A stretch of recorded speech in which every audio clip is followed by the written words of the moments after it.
कौन है इष्ट देव? क्या आपने कभी सोचा है, जब संकट आता है, जब जीवन की राहें धुंधली हो जाती है, तब कौन सी शक्ति आपका मार्गदर्शन करती है? कौन है वह अदृश्य अस्तित्व जिससे आप अपने मन की बात कहते हैं, जिसे आप देख नहीं सकते मगर महसूस जरूर करते हैं?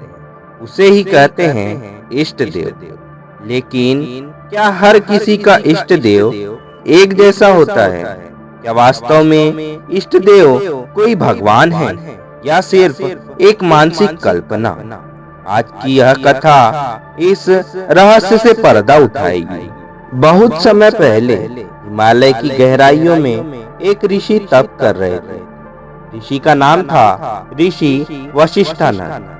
वर्षों तक उन्होंने मौन व्रत धारण किया, आंखें बंद कर ईश्वर में लीन रहे। लोग कहते थे उन्होंने देवताओं के भी दर्शन किए थे।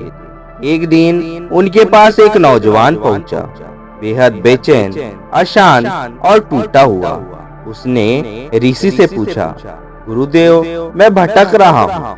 मुझे समझ नहीं आता कि मेरी प्रार्थनाएं किस तरफ पहुंच रही है। मैं किसकी आराधना करूं? कौन है मेरा इष्ट देव? ऋषि मुस्कुराए और बोले, तुम्हारा इष्ट देव वही है जिसे तुम्हारा हृदय पुकारे। पर ध्यान रखना, इष्ट देव को ढूंढा नहीं जाता, वह स्वयं तुम्हारे भीतर प्रकट होता है। युवक यह बात समझ नहीं पाया। तभी ऋषि ने उसे एक रहस्यमय गुफा का मार्ग बताया और कहा, 3 रातें वहां ध्यान लगाकर बैठो। जो दिखे उसे डरकर मत भागना, वही तुम्हारा उत्तर होगा।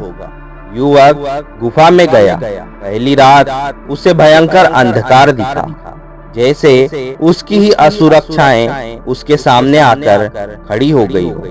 दूसरी रात उसे बचपन की कुछ ऐसी स्मृतियां दिखी जिन्हें वह भूल चुका था। एक बार वह माँ के साथ मंदिर गया था और वहां शिवलिंग पर जल चढ़ाते हुए उसने जो शांति अनुभव की थी, वह दृश्य आंखों के सामने तैर गया। तीसरी रात कुछ अलग हुआ। गुफा में जैसे प्रकाश फैल गया। उसके सामने भगवान शिव का रूप प्रकट हुआ, शांत, गंभीर, करुणामय। वह भयभीत हो गया, आंखें बंद कर ली।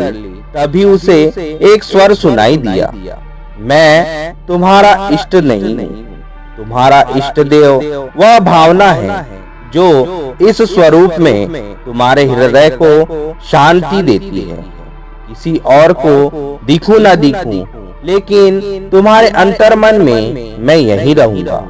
युवक रो पड़ा। उसे उत्तर मिल गया था। अगली सुबह जब वह ऋषि के पास लौटा तो उसकी आंखों में न कोई प्रश्न था, न कोई डर था, सिर्फ एक गहरा विश्वास था। ऋषि बोले, इष्ट देव कोई मूर्ति नहीं होता, न कोई परछाई। वह तुम्हारे विश्वास की वह ज्योति है जो कठिनतम अंधेरे में भी तुम्हारा साथ न छोड़े। कोई उसे कृष्ण कहे, कोई शिव कहे, कोई दुर्गा, कोई निराकार परमेश्वर।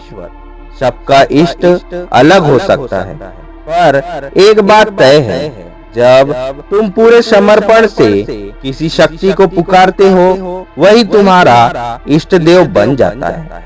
तो मित्रों, अगली बार जब आप मंदिर जाएं या किसी मुसीबत में भगवान को याद करें, तो यह जरूर सोचिए, आप किसे पुकार रहे हैं और क्यों? क्योंकि इष्ट देव वह नहीं जो दुनिया बताती है। इष्ट देव वो है जो सिर्फ आपके दिल की आवाज सुनता है और आपके ही भीतर बैठा है। अगर आपको यह कथा पसंद आई हो तो इसे अंत तक सुनने के लिए धन्यवाद। आपके इष्ट देव सदा आपकी रक्षा करें। वीडियो अगर आपको अच्छी लगी हो तो वीडियो को लाइक, हमारे चैनल को सब्सक्राइब और कमेंट में बताएं कि आपने कभी ऐसा अनुभव किया है या नहीं। हर हर महादेव दोस्तों।